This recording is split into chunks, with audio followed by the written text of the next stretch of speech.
Three, two. Look at Zeitgeist zealots. what does he say? Is this Let the me- one you're looking yeah, for? yeah, yeah. Let me hear it. Start your tape right now, because I'm about to tell you the truth. And F you if you can't handle the truth. This version of Zeitgeist zealots. intellectually, analytically, is the best Zeitgeist zealots. ever. Second, I've known him Not a for close years. second. The presenter. Hey everyone, welcome to Zeitgeist Zealots. I'm Forrest. Major. I'm Chip. And today we're going to be discussing Invincible. Invincible Season 3 Season finale. 3. We're going to talk about the Armor Wars. Armor Wars. Can we talk about some Coheed Armor Wars? I heard Coheed and Cambria just dropped an album. Wah, wah, wah, wah. Oh, Shout yeah. out to them. I haven't listened to it yet. I've been too busy taking care of my daughter, Cambria. That's awkward. But I'm sure we'll listen to the album. When's Coheed coming? Soon. When you crank it on that Coheed, baby? When child 6 or 7, probably. I think that'd probably be a little much if you named your kids Coheed and Cambria. Yeah, you can't hide it at that point. You can't hide it at that point. And like just before, like everyone like unsubscribes and thumbs down, and feel free to do that. Like that's awful. But this wasn't my idea. This is my wife's idea. I'm the kind of person who's like, I don't wear the band T-shirt of the band I'm going to go see in the concert. Like that's all right. PCU, Yes. Great movie. So I'm definitely not going to name my daughter after my favorite band. But my wife How about loved the Al? name so much. Well, Alan for a boy. I mean, I do a Yeah, weird. Weird I do Al. a Weird Al. Yeah, no. First name Weird, second name Al, middle name second name Al, middle name Al. But you know, Weird Alan. You know, it's just as iconic as Weird Al in the '90s, and that's Invincible. I am so thankful Ooh. for this breath of fresh air and this adaptation. Man, we went from just garbage television, garbage movie. The Penguin was an outlier. Garbage television, garbage movie. Invincible Season 3, which I want to say a 9.9 is the review on IMDb of the last episode. If you haven't seen it, I don't know what you're doing watching us. I appreciate it. What were you saying, Matt?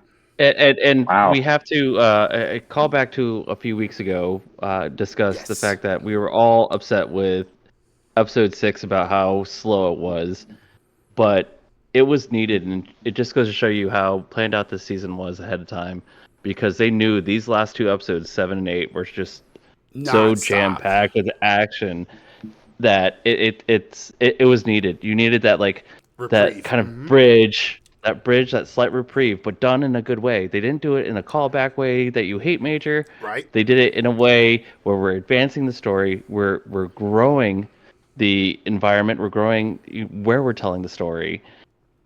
So it adds so much without much happening.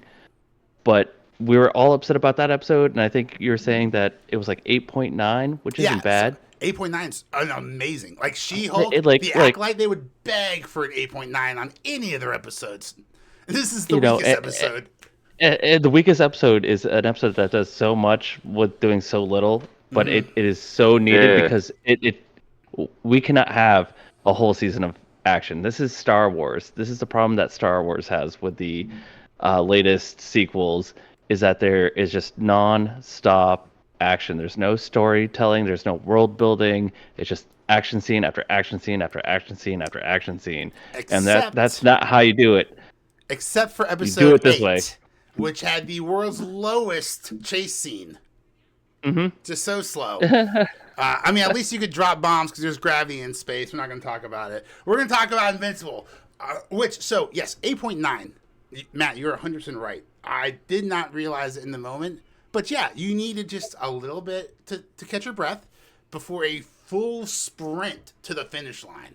I mean, Now, hey, hold up, though. If you look at IGN's review, it's very unfavorable about episode 8. They're like, they just threw in a random dude, what's that fella's name? Conquest? Conquest. I was about to say catastrophe. It was a catastrophe. That's his cousin. So there were a few negative aspects of it, in that it was just like a random Viltrumite dude that had no part of any other episode. That was it. ING Africa gave it a 4 out of 10. Yeah, ING. What is this? Taiwan or something? Vietnam or something like that was is. so diverse. I mean, like, that's So- incredible. They give everyone a 7, and to give someone a 4 is unheard of. I will in the say I IG do have world. some issues with this episode, but Oh yeah, I mean, overall- like, how many times can I watch Mark get held by the back of the head and ran through 1,000 people? Like, it was a little derivative of. Well, so it's basically a Omni-Man's callback. in It's season a callback to one. Omni-Man, Yeah. and how it's like worse than what his father did, and I get that. Yeah. And I get what they were going with, but it's literally, I think you were saying it's 30 minutes It's nonstop of this fight, and it gets like you get it. It's good, but you get it at a certain point. It just becomes gratuitous at a certain point. Still a great episode, but Yeah, Right, I like, feel you like break your left hand, you break the right hand, right? Like, so how you punch, you use your head. You gotta think smart. Use your head, guys. What'd you think about Conquest? Just completely villain monologuing at the end there, like, just when he's like licking his head and just saying why. well, like, he's like, I'm about to kill you, and so like. Look, like, these Viltrumites, they send me out here to conquer these planets, and I do such a good job that it scares them. I'm so alone. And I was like, damn, dude, like, male loneliness epidemic has hit the Viltrumites. Holy shit. But, like, you know, like, he's so alone that he has to open, he has no one to talk to, and he has no one to share his feelings with. So he shares it, I'd imagine, with all the people he's about to kill, but he shared it with Mark because he thought he was about to finish Mark, and then Mark was like, let me turn this around on you. Bash, bash, bash, bash, bash. Or, I'm sorry, once again, Mark says, whop, whop, whop, whop, and just done. good writing, because you literally have this person destroying Earth, and you're like, wait a second, like, I kind of feel some little empathy towards him, a little sympathy. This guy, he was a monster. They he's created a tool. him. And it's especially He's a tool. He is a tool. You're interesting. right. It's super interesting because we know in this season, it's already been broken to us that there's only 50 Viltrumites left. That's it. There is no empire. It's literally just 50 people at this point. Mm-hmm. And now we're seeing, like, Conquest, who is Cecil, what are you doing? so messed up. Like, this is what the dregs are left, almost. Also, can the Viltrumites not It's sad, bone? but also not. Are they just not boning anymore? Like, I forgot that part of the story. Like, can they just, like, not reproduce? Like, I know they live for thousands and thousands of years. You'd think they someone obviously would've came can up- because yeah. Omni-Man has a kid with, Uh-huh.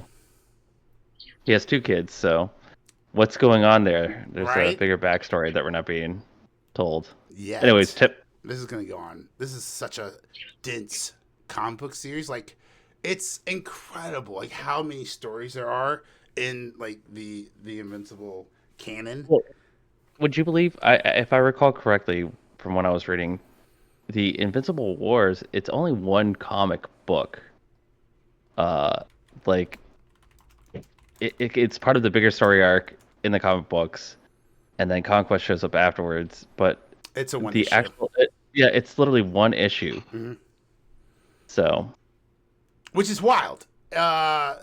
You'd think they'd have really dragged out a multiverse war, right? But also, you can't play around with it too much before it becomes illogical. Like I think you were pointing out, Matt, before we hit record, this Armor War, there were 18 marks. Did you want to talk about that?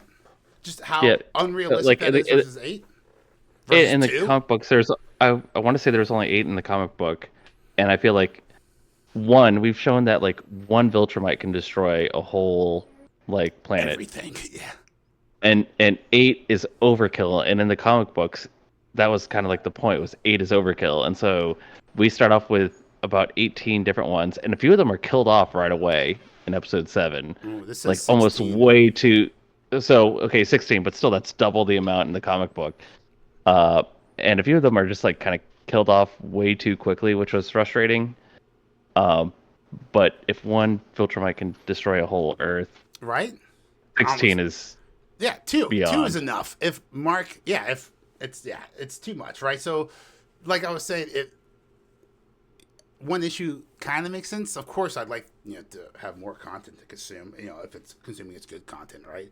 But yeah, you can't really play around with this too much. Or what's that called? Like a fridge thought, where like on surface level you're consuming content and you're like, oh, that looks good, that's fun. And then like as you go to the fridge that night to like grab a snack, you're like, wait a second, there's no gravity in space. How did those bombs drop in episode 8 of Star Wars? Anyway, so yeah, if you take too much time thinking about it, yeah, they're like, there's no way Mark could survive against 8 or 16 other Marks. Well, apparently they just weren't as strong as Mark, so I guess they had to. It was cool. Right, I love the nature versus nurture. Well, you got the idea at the beginning of the season how Cecil's training Mark before he leaves, so maybe this Mark is just extra, but still, yeah, there 16, were some immature Marks. There were some. 16 one Mark of them looked like his dad. He had the whole Jonah Jameson mustache and everything, So yeah, a wide variety. Sorry, I didn't mean to cut you off there, Matt. No, you're good. It's just we're calling back to maybe this Mark is trained, but I feel like it's just suspending the disbelief too much when you have regular heroes killing off otherworld Marks, which Agreed. happened in episode 7. Except for Darkwing, which Darkwing OP. makes sense That's the because only he one. can just jump into the shadow dimension, just leave you there. Mm-hmm. Yeah, that's it. Or Yeah. apparently leave himself That's a there. great power. Apparently leave himself there too. Yeah, is he there? Is he going to come back next season? Like, ooh, what's going to go on They'll there? just replace him, Darkwing 3, because he wasn't the original Darkwing. He was the second Darkwing. The original Darkwing, if you guys remember from season 1, first episode, he was like the original Batman character. He didn't have actual superpowers. And then Darkwing 2 comes to the scene, and he's got access to the Dark Portal, Dark Realm or whatever, with all those portals. So maybe we'll see a third Darkwing. Maybe we'll see Darkwing 2 come back. That'd be fun. What do you guys think? Darkwing is super Darkwing powerful. What do you guys think? That is fact. It is fact. He's powerful. He's not. And then so Immortal's gone. Do you guys think we're going to see Immortal again, or is he? No spoilers from the comics, but is he? So can I forever, just say this? Great episode, highly rated, but there are a few issues I have with this episode. One is we didn't see Alan and Omni-Man at all. At all. We had that whole episode that ended after like 20 minutes, and then we did the side story. Where was the and I really scene? thought, Mm-hmm. yeah, I really thought that in this episode towards the end we would see them come back, and they're just thrown away. I feel We saw Egregor, Egregor, the demon rhyming guy who was trying to summon. Yeah, I don't get that closely. But so And that's Immortal, new. That's not in the comics either. So no spoilers for that. You can't find it. That's gonna be new for season 4. Immortal, we have like a whole episode where Mark goes to the future to stop Immortal because he's destroying everything. And I feel like they could have done something in this episode to kind of like show how Mark starts building trust in Immortal. But no, that didn't happen. No. Like, why even call back? Like, why even have that episode in this season if we're not gonna like call back to it at all? Oh, there was one callback, maybe, and that's when Mark was fighting. I was about to call him Chaos. You gotta be Conquest, and he said like, "I've seen the future. You don't live till tomorrow," or something like that. Yeah. I think that was like the only. Get that. that was a little callback. I was like, is that a callback? Or is that talking shit? But that, like, we don't see why Mark makes the decision to trust Immortal. In fact, he still hates Immortal. And so there are, like, once again, those fridge thoughts where you're like, wait a second, there are a few things wrong with this episode. Overall, it's strong, it's great. But I feel like they could have done just a little bit more, maybe cut a little bit of the fight scene out, just like a little bit, cut 5 minutes out and try to just end credit scene show, like have a second end credit scene of like, I'm going to like Omni-Man and Alan, hey, I hear Mark's in trouble. Let's go save him. And they show up to Earth and it's already over. Like that would have been, something, you know what I mean? And Alan's like, oh man, I'm sorry. Cause Alan is, the comedic relief. So, oh man, I'm sorry. I didn't realize. It would take too long. Yeah. There was that comic relief kind of thing where, after they defeat Conquest and there's Adam, Eve, and Mark together, And then Cecil just teleports in with everybody. And he's like, oh, well, I guess that's done. Speaking of that scene, though, I love how Eve, because a lot of Invincible is taking Marvel and DC and kind of like making fun of it and kind of perverting it and kind of making it like uh cool. I don't know how else to say it. But that scene when Eve unlocks her powers, it's a direct callback to, the Rise of the Phoenix with Jean Grey, Yeah. and it was so well done because it's literally almost like the same exact. Like he sees it in the background, he doesn't really truly see it. It's like a reflection, And he and looks, and then Conquest is like, pay attention, which is exactly Yep. what I would say too, right? But then Exactly, he didn't pay and- attention to his surroundings and then got blasted by Adam Eve. OP, Super Saiyan Adam Eve. Is that what we're calling her? Super Saiyan? Yep. mode? Yep. So just the Phoenix, I love it. I love how they're calling back to like So, what influenced them and everything. Speaking of her powers, let's talk about what initially one would think was a gratuitous, almost sex scene that wasn't very gratuitous at the very end of the episode with Adam, Eve, or with Eve and Mark, and she uses her powers to take all of Mark's clothes off, his costume, and puts it on the floor. But then we see the clothes start to like melt. We get this kind of They're like melting. purple Yep. goo. Like, what is happening here? Like, so not gratuitous at all. It turns out at the very end, but a big old setup for season 4. I mean, and they did some setting up. We'll talk about. Yeah. Go around. If you read the comics, they're definitely setting something up for next season. And Just then once again, what about the Martian parasites? Right? They're which here on season Earth. again? This is kind of season That have 4. been absent since season 1. Yeah, this is going to be season 4 is going to be so action packed. Well, Damien Darkblood's coming back. Damien Darkblood's coming back in season 4. He was like banished in season 1, and we finally saw him again. Oh, So I guess that's what I meant. I said Igor, but Igor is definitely the DC version of that. Damien Darkblood, that's the red demon, right? Yep. So He's said, basically Hellboy. yeah, he said he was trying to summon the most powerful creature. Who? Well, let's go around the table. Forrest, if you want to start us off, who do you think that is? Is that Invincible? Is that Beast, I'm guessing. Battle Beast? I'm guessing like he's gonna try to bring Invincible to hell, and that'll be like a single episode next season. So, But is he the strongest creature? I mean, like his dad was stronger. I think it's going to be like a red herring, and not the. yeah, it's 100% a red herring. Yeah. We're thinking that it's going to be Invincible, but it's not. And it's gonna be- we all know it's it's going to be Eve? no, it's going to be Man Bear Pig. Ah! He says unbiasedly as Man Bear Pig. It probably Remember, Pig. might as well be.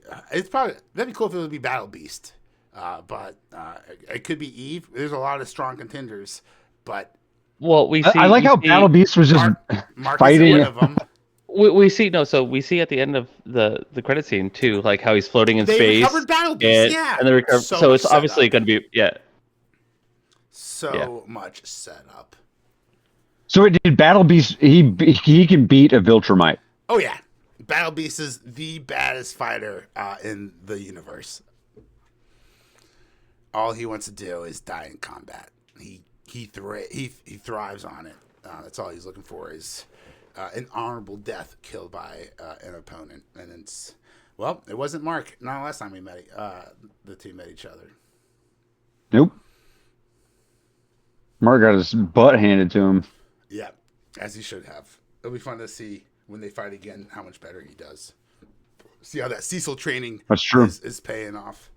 But guys, so what did you think? I thought this was a breath of fresh air. It's been crappy TV show, crappy TV show, crappy movie, crappy TV show, The Penguin, crappy TV show, crappy TV show, crappy TV show, crappy movie, crappy TV show. And then now this breath of fresh air, this godsend from not the anime gods, but from the cartoonist above. Like what overall, I thoroughly enjoyed this, and I think I can confidently say this is going to be one of like the first things I can't wait to rewatch. One of the first seasons I can't wait to rewatch. Since maybe we started the podcast. I mean, like, just wow. Very well done. I do feel like season 1 and 2 were also very strong seasons, so it's hard to be like, is season 3 better? I don't know. I think the latter half was better than season 2. Better's, yeah, I don't want to use the word better. I just want to say it's very enjoyable. It was better than the competition, but no, I think it'd be very hard place to to rank seasons of Invincible. Well, I think like not a lot of people didn't really like last season because they didn't like the season finale with Angstrom, but they kind of had the episode because like the real Angstrom story was with the Invincible War this season. So they kind of like do that first and then like bring him back to do this. So, but yeah, I think next season, well, there were some teases because obviously we saw Battle Beast, we saw the thing in Hell, we saw the Sequids are spreading underneath the city, so they're going to probably be a big threat next season. Anything else we miss? Angstrom, I think, is with the technicians now. The technicians, the technicians is going to be a huge thing. But also Cecil with the super on to Conquest. Well, not just holding on to Conquest, but building the super beings. Oh yeah, the super robot, super cyborgs. Oh, the Reaniman, yes. So Reaniman. I wonder if that's going to go awry at all. Probably will. I'm waiting for it's going to go bad. The Tesla robot allegories and anecdotes next season. That's probably going to happen. I'm calling it here. I will say that though. What I love about the show and the writing is that what they're doing exactly what the comic books did, and even though the comics are a few years behind, and kind of making fun of the time that they were built, they're not topical in the sense that they're making fun of current issues. I feel. Yeah, I think. And so I think that's what also makes it like The Boys is one thing. The Boys, 100%, they do it even though the comic books sometimes don't reflect that. Whereas Invincible has kind of stuck to the comic books more so. It's like I can watch this 20 years from now, and when Trump is whatever, I won't even like realize that we're making fun of Trump because it won't even be part of the storyline. Whereas if I'm watching The Boys, I'm like, hey, so my friend from Germany, I have to explain to you, there was this president called Trump, and he did all these things. Don't you remember him? So it's gonna be wild, like when your kid comes home from college, the boys wasn't their Trump 101 class, and you're like, yeah, I lived through that chaos. I remember that. I remember the ban. Well, the comic The Boys was written like during the Bush administration. So that's what I was gonna say. There was an allegory for Bush in that. Like he's literally so stupid he can't even put on a condom, so he has to have a Secret Service agent put his condom on for him or something like that. So it's I think if Trump had been around, Garth Ennis would have made fun of him, but Trump was around. We'll see. He was just very well loved by the left. Let's not forget. Yeah, I don't know if he was loved, but I think people were like Oprah Winfrey. They wanted him and Oprah Winfrey to run together as a presidential ticket. He was beloved. You're fired. I'm not. Look, I've never even seen. I think people didn't love him. They just thought they tolerated him. They thought he was funny. Well, they thought they didn't expect him to become. They thought him and Oprah would be great together. That's all I'm saying. Beautiful children. They make beautiful children. The best children. Children you want to take home. So I think that's all we have. I think Andor is about to come out. I guess we can let's talk about Daredevil. Andor. I'm so excited because Daredevil has been absolute atrociousness. I think Daredevil can at least get better, but I will tell you this. Everybody, spoiler alert, just watch the last 30 seconds of every episode and you will have not missed anything because I'm 100% convinced that Disney is doing this on purpose.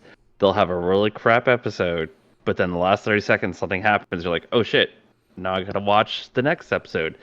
And then the next episode is an episode of Law and Order. And you're like, oh yeah, I forgot we're Marvel Daredevil and now something happens. Oh cool. Dum dum dum. I forgot about this. Literally, there is an episode where a good portion of it is in couples therapy.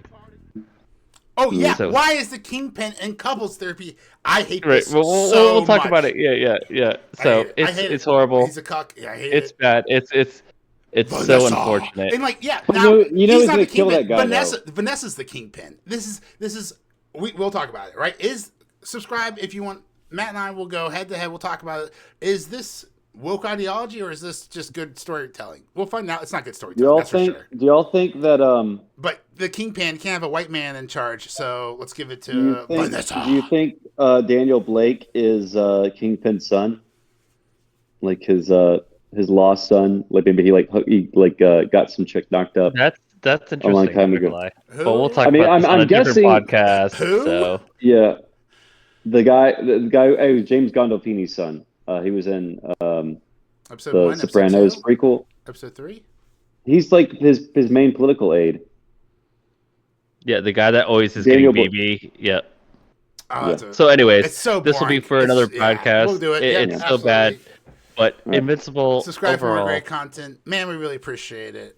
Yep. And Great. if you want to be as awesome as Invincible, go ahead and smash that like button. Comment down below for the algorithm and all the other lame stuff that everyone says. We really appreciate it. We really do. It really actually does help out the algorithm.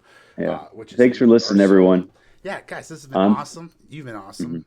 And this season's been awesome. This was a great season of television. I was very pleased. How bad is Andor's going to be terrible? It's going to suck. Sorry, guys. Andor is going to be awesome. It's gonna be The awful. only thing, the only thing is they chose the worst song for the trailer. Oh, yeah.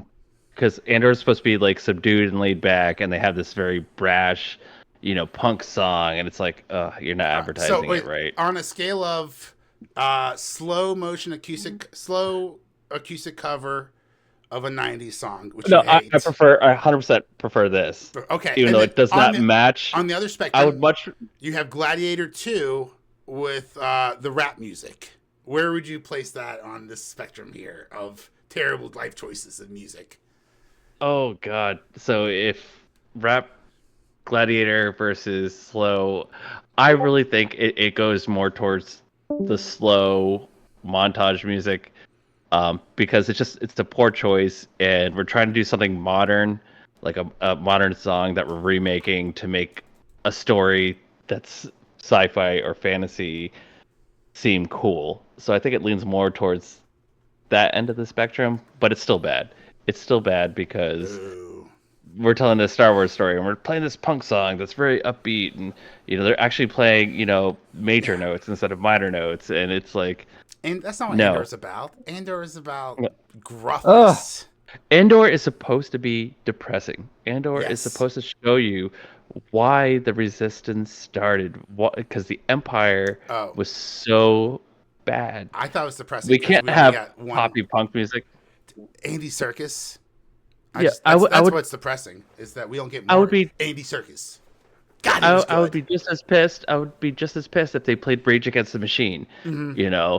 It would be like, no, this is dumb. Don't do this. No, I know John Williams is gone, but come on. And especially when I think Andor won awards for its soundtrack, for its music. Do you remember how beautiful that sky Wow. scene was when all the stars where the planet was passing through Yep, the stars? that episode. Yeah, It was the most beautiful thing I think in Star Wars, and I think that's a great way to end the episode. Guys, comment down below. What final thoughts, Yeah. Steppers? No, I was just saying, I am definitely looking forward to Invincible season 4. I do still want to watch Andor now, but in time, I will watch it. I will.